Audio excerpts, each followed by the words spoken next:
everyone. This is update for June 2, 2024, day 830 of the war, end of the date update. Also catch up for June 1 and May 31. I'm gonna start with general strategic updates. In this today, it's gonna be mostly just Ukraine, and then I'm gonna switch to the situation on the battlefield. What's going on in Ukraine is the business is about to die in large numbers, which will lead to huge spike in unemployment and general collapse of the economy and income of Ukrainian government, which probably will lead to increase in need of Western financial help. And this case is result of the actions of Ukrainian government. It's Russian effect here is secondary in this situation, and let me explain what's happening. Ukrainian government was the Ukrainian president. By that I mean really Ukrainian president, because he is the government, he is the parliament, he is everything in one person. And even though technically his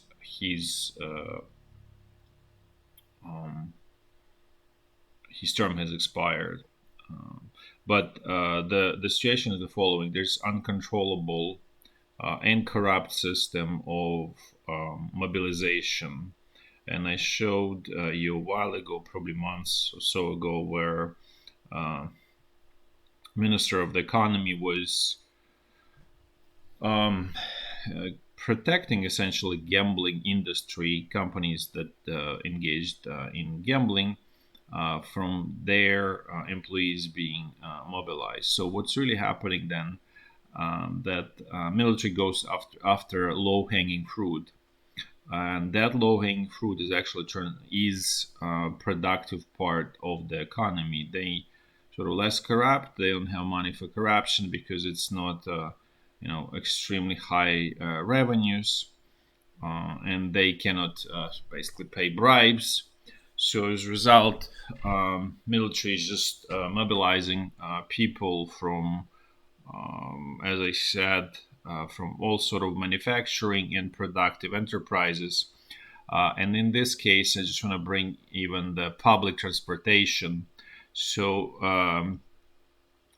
Ukraine, Kiev subway has lost many employees and operators of the trains and maintenance workers and so on to mobilization, and so they have to reduce frequency of trains. And this is this announcement showing that the frequency of trains are going down due to shortage of the employees because they were mobilized into the army. Similar situation in other cities with public transportation. I mentioned before that largest Ukrainian steelmaker lost, I think, like 3,000 people out of 18 due to mobilization. This is a general situation, problematic situation in Ukraine. This is going to complicate by the situation with electricity supply. So what Ukrainian government is saying that businesses now need to buy electricity, 80% of their electricity directly from abroad, and the electricity prices outside of Ukraine are much higher than, let's say, in Ukraine. Ukrainian power generation, or used to be Russia, or used to be Belarus, they are 2, 3 times, 4 times higher than in Ukraine. That literally renders most of Ukrainian businesses, whatever is left, unprofitable, and they will have to lay off employees. So this is, and obviously the next step is going to be reduction in the tax revenues, and then shortages, obviously Ukrainian budget. Then the other intelligent, in quotes, idea that came from Ukrainian government, they increased taxes on gasoline and diesel fuel to European levels. So generally in Ukraine, the price for gasoline or diesel fuel is roughly $1 per liter. Now it's in Europe, it's close to €2, or let's say 1.7, 1.8 per liter. So as you can imagine, it's going to be a huge shock, nearly 2 times for average Ukrainian, and obviously for businesses. So this is going to create a horrific situation of inflation and unemployment. So it's stagflation on steroids.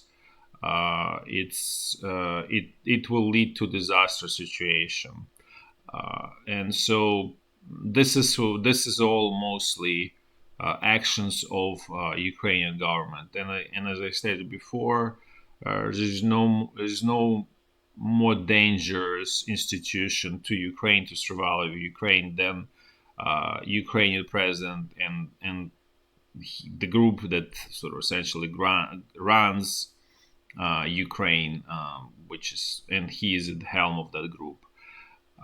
So that's all for Ukraine and where it's heading. So as I mentioned, probably in 2, 3, 4 months there will be huge shock from all of these actions, and obviously it's coming. Then let's go to the situation on the battlefield. Generally, I want to talk a little bit about the situation in Kharkiv region. There are reports by Russian propaganda sources that Ukrainian forces started counterattack. The more correct description of that is that the balance of power is shifting in the direction of Ukrainian forces. And this goes back to what I said before, that Russian troops don't have enough resources, Russian command, to do effective attack. This was just action that, as I mentioned before, there is no good explanation except for political explanation for this action, because Russian command does not have enough troops,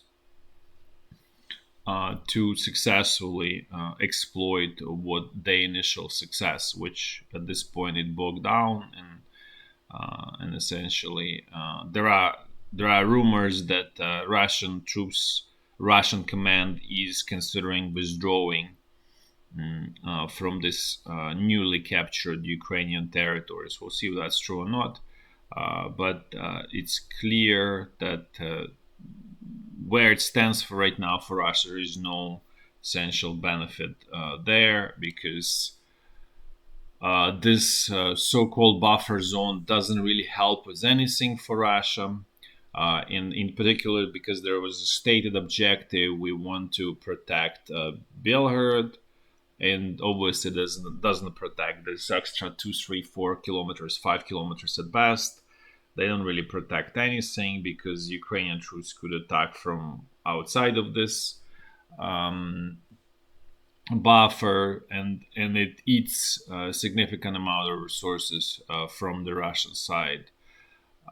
So this is effectively stalemate right now. Ukrainian forces are pushing strongly in area of Liptsy and Vovchansk. There are some reports that Ukrainian troops managed to gain some more ground in the northern part of the city, which is really the core.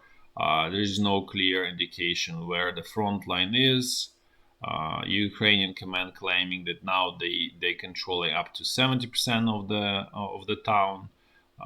Again, possible, maybe even if it's 50%, it's very clear that there is strong pushback from Ukrainian side, and weakness on the Russian side. Simply they don't have reserves to continue pressure or to hold effectively what they captured.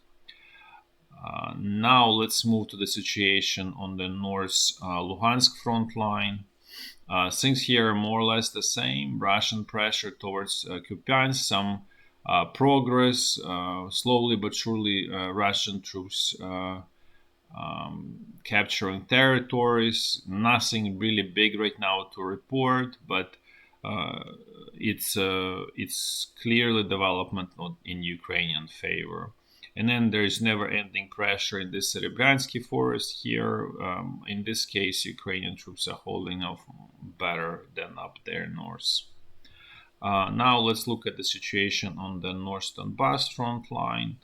The northern sector more or less quiet with some Russian pressure towards Siversk without really any large successes. There are small advances here and there, but again, this is just 200 meters here and there. It's just simply not worth showing. Where the Russian troops did make advance is around Chasiv Yar, and I mentioned before that Russian troops need to build northern and southern pincer. So they finally managed to actually have success in the northern flank of Chasiv Yar. Let me show you. And what they did, they captured Kalynivka, here, this village, on the eastern side of this freshwater channel, Siversky Donets freshwater channel. And they managed actually to establish, basically cross it, establish bridgehead. To be fair, the channel goes underground in the area where they crossed, so it wasn't really true bridgehead. They just managed. There was just more normal situation. So basically, they crossed it in a place where it's easiest, because in that area, as I stated, it's underground, and so they crossed that, and they established bridgehead, and they try attempting to develop this bridgehead. So in some ways, they got more successful at this point in the north. There is not really no success in the south, as you can see, where this road T0504. They were not able so far cross this freshwater channel, mostly probably because it's not going underground, so it's a little bit more difficult. So anyways, there is clearly Russian success. There is they moving forward here. It's still far away from Russian forces capturing Chasiv Yar. It will take some time, but giving some time, this is inevitable, I would say, and the way Ukrainian forces are sort of fighting this. Now let's move to the situation on the central Donbass front line. Things here are more or less the same. Strong Russian pressure in this area between Novo Alexandrivka and Sokil. As I mentioned before, this is the only effective pass for the Russian troops, and so they're putting a lot of pressure to move towards progress along this railroad line. And let's say so far Ukrainian forces holding, but it doesn't mean that this is going to last forever. Giving enough pressure, enough time, war of attrition plays in the favor of Russian troops. And the reason I'm saying this is not generally that should work this way, and that this is inevitable. This is just weakness of Ukrainian troops, and as I stated, inability to do active defense, and really being just peasants' army, and that's a whole problem. Otherwise, this is it's sort of defendable situation, and Russian troops they got better. There's no question about it, but it's still not sort of rocket science what they do. It's fairly primitive. It's just baby steps forward, and that's at this point enough to have advantage over Ukrainian army. So this is the same sort of picture, but the whole section of the front line. And this is the reason why I'm explaining that the Russian troops are going to be moving along this railroad, because this line is actually some kind of ponds, rivers, and everything, so it's kind of like blocked. And then the other pass is south of this ponds and along this road towards Selidova. So essentially, there are sort of two pincers that are moving forward in this area. Russian troops also continue. They had some advances in south of village Netailo, which is kind of like where I'm showing with this ponds. It's nothing sort of huge, just another 2, 3, 400 meters forward. Then Russian troops moving through Krasnohorivka, still moving. They managed to capture important strongholds in this town. So let's say they coming closer towards the end of capturing Krasnohorivka. Then Russian troops attempting to move west of Marinka without large success, let's put this way, and largely west of Novomikhailivka they continue trying, they're moving forward, but again with very small movements, 200-300 meters forward, which is so far it's just nothing to really show here in terms of significant changes. Then let's look at the situation on the Zaporizhzhia front line. So Russian troops continuing their pressure in this area of Velika Novosilka, trying to basically eliminate Ukrainian gains in the summer of 2023. So they are moving along in the village Staromayorske and then Urozhaine. They basically sort of like a twin villages, just one on one side of the river, the other one on the other one. So they slowly but surely moving through those villages, and given this situation, it's probably that that eventually they will capture those villages. There is no indication of strong any kind of pressure in this Robotyne area for now, so things are sort of on pause there at this moment. Now let's finish with the situation along the Dnipro River. Things here also still totally unclear. I would say it's likely that Ukrainian forces don't really have this Kvinky bridgehead, but I cannot confirm it for 100%. So for now, it's unclear. As soon as there is more information, I'll definitely provide that. That's all for today. Thanks for watching. Till next time. Bye bye.